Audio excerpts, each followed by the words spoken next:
Magandang araw mga kababayan, narito na ang pinakabagong update natin sa lagay ng panahon ngayong araw, September 26, 2025, Friday.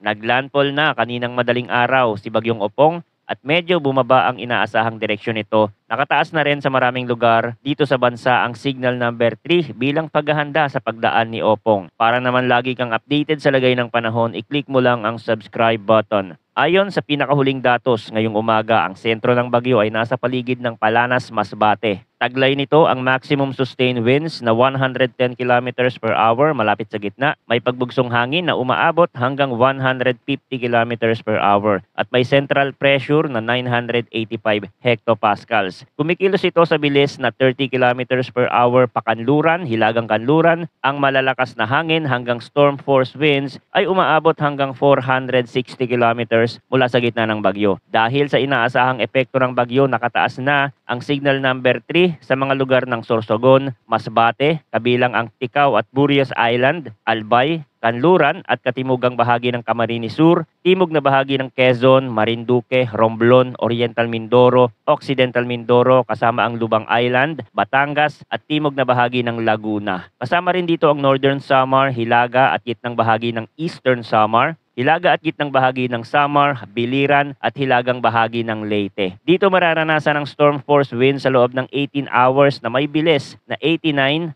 hanggang 117 kilometers per hour na maaaring magdulot ng moderate hanggang significant na banta sa buhay at ari-arian. Nakataas naman ang signal number 2 sa Catanduanes, natitirang bahagi ng Camarines Sur, Camarines Norte, natitirang bahagi ng Quezon, natitirang bahagi ng Laguna, Rizal, Cavite, Metro Manila, Bulacan, Pampanga, Bataan, timog na bahagi ng Zambales at Calamian Island. Kabilang din ang natitirang bahagi ng Eastern Samar at Samar, Hilaga at gitnang bahagi ng Leyte, hilagang bahagi ng Cebu, kasama ang Camotes at Bantayan Island, extreme northern portion ng Negros Occidental, hilagang bahagi ng Iloilo, Capiz, Aklan at hilagang kanlurang bahagi ng Antique, kasama ang Caluya Island. Inaasahan dito ang gale force wind sa loob ng 24 hours na may bilis na 62 hanggang 88 kilometers per hour na maaaring magdulot ng minor hanggang moderate na pinsala. Samantala, nakataas ang signal number 1 sa gitna at katimugang bahagi ng Isabela, Quirino, Nueva Vizcaya, Ifugao, timog kanlurang bahagi ng Mountain Province, La Union, Pangasinan, Aurora, Nueva Ecija, Tarlac, natitirang bahagi ng Zambales, Cuyo Island at hilagang bahagi ng mainland Palawan. Kasama rin dito ang Southern Leyte, natitirang bahagi ng Leyte, Silangan at gitnang bahagi ng Bohol, gitnang bahagi ng Cebu,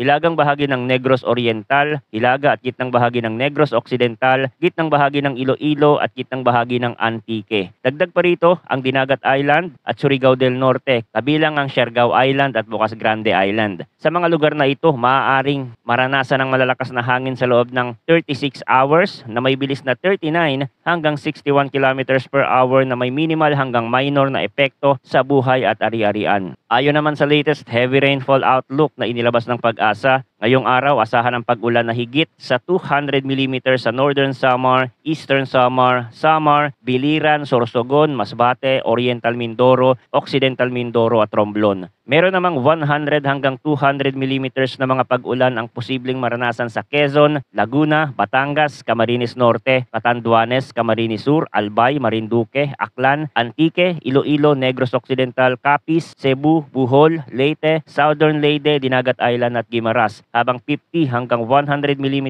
naman ang mga pag-ulan ang mararanasan sa Palawan, Negros Oriental, Siquijor, Aurora, Cavite, Metro Manila, Bataan, Rizal, Camiguin at Surigao del Norte. Bukas, inaasahan ng 100 hanggang 200 mm ng ulan sa Occidental at Oriental Mindoro habang 50 hanggang 100 mm naman sa Batangas at Cavite. Ayon naman sa pinakahuling forecast kay Opong, dapat tandaan na hindi lamang ang mismong dadaanan ng bagyo ang makakaranas ng epekto. Mararamdaman din ang malalakas na ulan, matitinding hangin at storm surge sa mga kalapit na lugar. Ang track ay maaari pa ring mag-shift sa hilaga o timog ngunit mananatili sa loob ng forecast confidence cone. Patuloy nakikilos si Opong pakanluran, hilagang kanluran habang tinatahak ang Masbate, Sibuyan Sea, Southern Calabarzon at Northern Mimaropa bago ito lumabas sa West Philippine Sea ngayong gabi o bukas ng umaga. Bagamat humina, inaasahang mananatili itong isang severe tropical storm habang tumatawid sa bansa. Kapag nakalabas na ito sa West Philippine Sea, mataas ang posibilidad na muli itong lumakas at mag-re-intensify.